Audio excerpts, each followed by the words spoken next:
Tanpa video yang merekam tragedi Santa Cruz 1991, bisa saja sejarah kemerdekaan Timor Leste akan punya cerita yang berbeda. Sebuah gulungan film yang menjadi satu-satunya bukti video yang merekam tragedi itu diselamatkan dengan cara unik. Seorang jurnalis Inggris merekamnya sebelum ia ditangkap dan diinterogasi. Selanjutnya, rekaman peristiwa mencekam itu berhasil diselamatkan dan sampai ke mata dunia. Sejak Indonesia menginvasi Timor Leste, pergerakan kelompok pro-kemerdekaan terus berlangsung. Rakyat Timor Leste yang menginginkan merdeka sebagai negara sendiri tak tinggal diam. Mereka terus melancarkan upaya melepaskan diri dari Indonesia. Berbagai perlawanan tersebut nantinya berujung pada referendum Timor Leste tahun 1999. Namun, sebuah peristiwa di tahun 1991 menjadi titik balik perjuangan itu. Tragedi Santa Cruz merupakan sebuah peristiwa mencekam yang merenggut ratusan nyawa. Peristiwa yang juga dikenal sebagai pembantaian Santa Cruz itu terjadi pada tanggal 12 November tahun 1991. Bagaimana peristiwa itu sampai ke mata masyarakat dunia? Salah satunya adalah karena sebuah video rekaman seorang jurnalis Inggris, Max Stahl.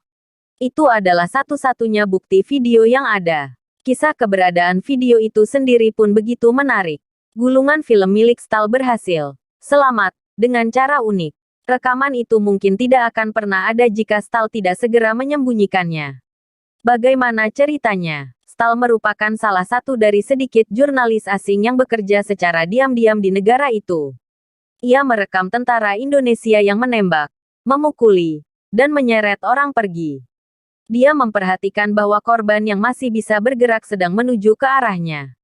Mereka menunjukkan kepada saya luka mereka, kenangnya. Menurut kesaksiannya, rakyat Timor Leste yang saat itu sebenarnya sedang melakukan aksi di Santa Cruz, melihat ke kamera dan menyampaikan sebuah pesan.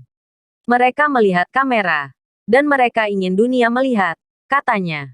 Mereka sekarat di sekitarku, tapi mereka yang selamat kemudian mengatakan ini padaku. Yang lebih penting daripada fakta kematian mereka adalah bahwa kematian mereka bermakna. Bahwa semua ini harus, untuk, sesuatu. Ungkap Stahl. Saat itu, ia yang berada di tengah kekacauan itu ditangkap untuk diinterogasi.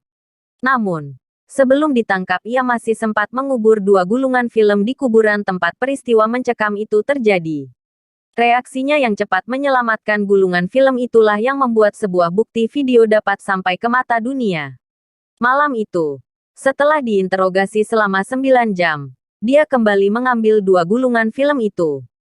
Rekaman Stahl, yang merupakan satu-satunya bukti video yang ada, diselundupkan keluar wilayah beberapa hari kemudian. Mengutip irishtimes.com, rekaman itu membawa titik balik dalam sejarah Timor Leste. Remakaman itu mengingatkan dunia akan kekejaman yang terjadi di sana, mendapatkan, akhirnya, dukungan internasional yang luas untuk perjuangan rakyat Timor, dan menempatkan negara kecil di Asia Tenggara ini di jalan menuju penentuan nasib sendiri. Dalam perkembangan yang mengejutkan sekaligus ironis, pelapor khusus PBB untuk hak asasi manusia dan penyiksaan, yang sedang mengunjungi Dili, menolak terlibat.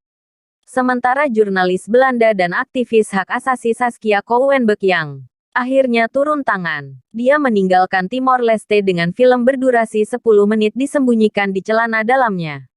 Peristiwa Santa Cruz 1999 itu sendiri terjadi ketika kerumunan massa melakukan aksi menuju pemakaman Santa Cruz.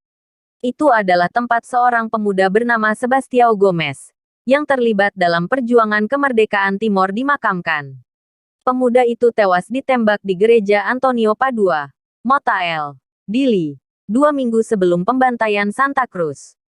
Minggu tanggal 12 November tahun 1991, emosi warga Timor Leste semakin memuncak. Usai misa di gereja St. Antonio Padua Motael, orang-orang mulai melakukan aksi protes di jalan. Hari itu, warga berjalan kaki menuju pemakaman Santa Cruz.